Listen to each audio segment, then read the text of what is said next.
भारत सरकार की तरफ से अभी तक आपको बता दें जो स्ट्रैटेजी अपनाई जा रही है वो एकदम कूल एंड काम स्थिति में सब कुछ भांपते हुए उसके बाद सरकार इस पर कोई ऑफिशियल स्टेटमेंट देगी। लेकिन अभी तक का रवैया यही है, भारत सरकार ने यही पहल की है। विदेश मंत्री एस जयशंकर ने इनफैक्ट बातचीत की ईरान के विदेश मंत्री से और यह कहा गया कि इन मामलों को आपसी बातचीत के जरिए संभाला जाना चाहिए। भारत सरकार की तरफ से अभी तक अमेरिका इजराइल पर हालांकि कोई आधिकारिक स्टेटमेंट या फिर कोई पक्ष लेते हुए कोई खबर सामने नहीं आई है और इसलिए बहुत महत्वपूर्ण हो जाता है कि इसके पीछे के कारण को हम समझें। इसके पीछे के कारण है वो भारतवंशी जो मिडिल ईस्ट में अलग अलग जगहों पर फंसे हुए, जिनके हितों का ध्यान रखते हुए इस टसल को बातचीत से हल करने पर भारत सरकार ने जोर दिया है। और यही कारण है कि हम आपको दिखाते हैं आखिर कितने भारतवंशी कहां फंसे हुए हैं भारतीय समुदायों के लोग मिडिल ईस्ट में। आंकड़े क्या कहते हैं उसके मुताबिक देखिए, यूएई में इस वक्त 35,54,000 से ज्यादा भारतीय फंसे हुए हैं। सऊदी अरब की बात की जाए तो वहां पर 24,60,000 से ज्यादा ये आबादी हो जाती है। कुवैत में भी भारतीयों की अच्छी खासी तादाद है, ये संख्या 9 लाख को पार कर जाती है, 9,93,284।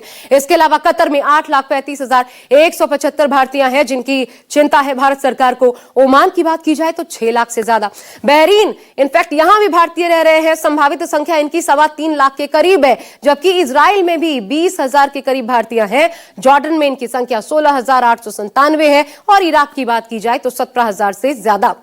हालांकि भारत सरकार ईरान में फंसे भारतीयों से लगातार अपील भी कर रही थी, वापसी की बावजूद इसके बड़ी तादाद में भारतीय वहां पर फंसे हुए हैं और अब मदद की गुहार लगा रहे हैं। हालांकि मिडिल ईस्ट में जंग छिड़ने का असर पूरी दुनिया पर पड़ना तय है, क्योंकि एक तरफ जहां खाड़ी देश बट गए हैं तो उधर ईरान ने दुनिया के अहम oil route strait of Hormuz, आपने जरूर सुना होगा, इसको बंद कर दिया है। ईरान ने यहां जहाजों की आवाजाही रोक दी है। कैसे खाड़ी देशों में अब उथल पुथल मच सकती है, तेल संकट गहरा सकता है, अब ये समझिए।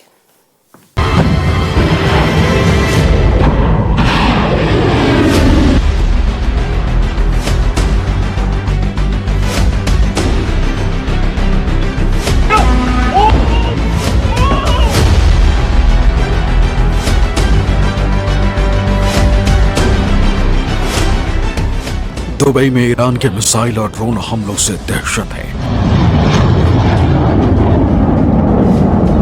तो बहरीन में भी इमारत को निशाना बनाने से लोग कांप रहे हैं।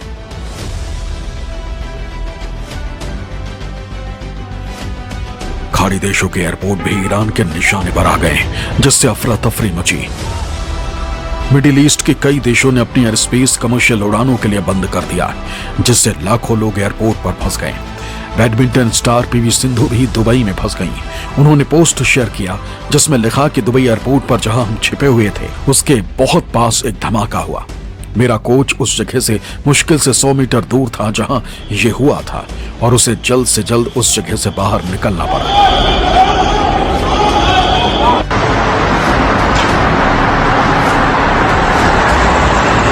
नागरिक उड्डयन मंत्रालय और डीजीसीए के मुताबिक ईरान और खाड़ी देशों के एयर स्पेस बंद होने से 28 फरवरी और 1 मार्च के बीच 850 से ज्यादा उड़ानें रद्द कर दी गई, जिससे अंतर्राष्ट्रीय और घरेलू उड़ानों का शेड्यूल भी पूरी तरह बिगड़ गया।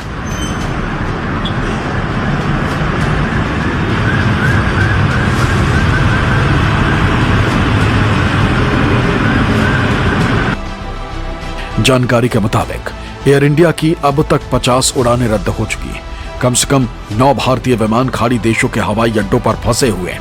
इनमें से 4 विमान दुबई इंटरनेशनल एयरपोर्ट पर खड़े हैं। दुबई भारत के लिए सबसे बड़ा ट्रांजिट हब है, इसलिए वहां फ्लाइट रुकने से हजारों भारतीय यात्री बीच रास्ते में ही फंस गए, जिससे भारतीयों की सुरक्षा का संकट पैदा हो गया। हालांकि भारत सरकार नजर रखे हुए खाड़ी देशों में दूतावासों के संपर्क में भारतीय नागरिकों के लिए विशेष हेल्पलाइन नंबर जारी किए गए।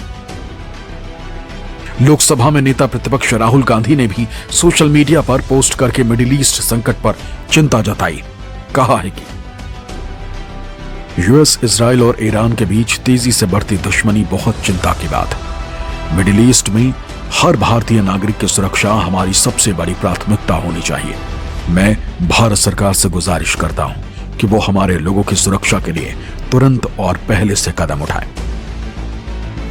वहीं एआईएमआईएम चीफ असदुद्दीन ओवैसी ने भी खाड़ी देशों में फंसे भारतीयों को लेकर गहरी चिंता जताई है। कहा है कि अगर युद्ध जल्द खत्म नहीं हुआ तो भारतीयों पर संकट मंडरा जाएगा।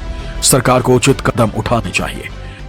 If this war is not stopped, this will spread throughout that region. And we must remember that there are 10 million Indians who are working in that region, who send the second highest amount of foreign exchange to India. And if this war continues, oil prices will rise. There are thousands of Indians who are stuck in Makkah and Medina because there are no flights who went to perform Umrah. There are hundreds of people who are stuck at the Dubai airport, various airports, whether it is Saudi Arabia or Oman. Bharat सरकार हालात पर नजर रखे हुए खाड़ी देशों में सभी दूतावास भारतीयों से संपर्क करने की कोशिश कर रहे हैं। वहीं ईरान और इजराइल में फंसे भारतीयों को निकालने की कवायद भारत सरकार ने शुरू कर दी है। इजराइल में करीब 41,000 भारतीय फंसे, जिन्हें जॉर्डन के रास्ते निकालने की तैयारी की जा रही है।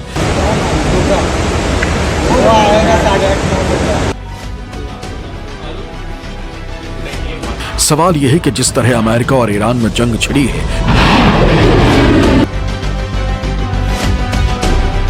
और अमेरिका ने युद्ध के लंबा चलने की बात कही है, उससे खाड़ी देशों में फंसे भारतीयों की मुश्किल आने वाले दिनों में बढ़ सकती है। Bureau report, news 24।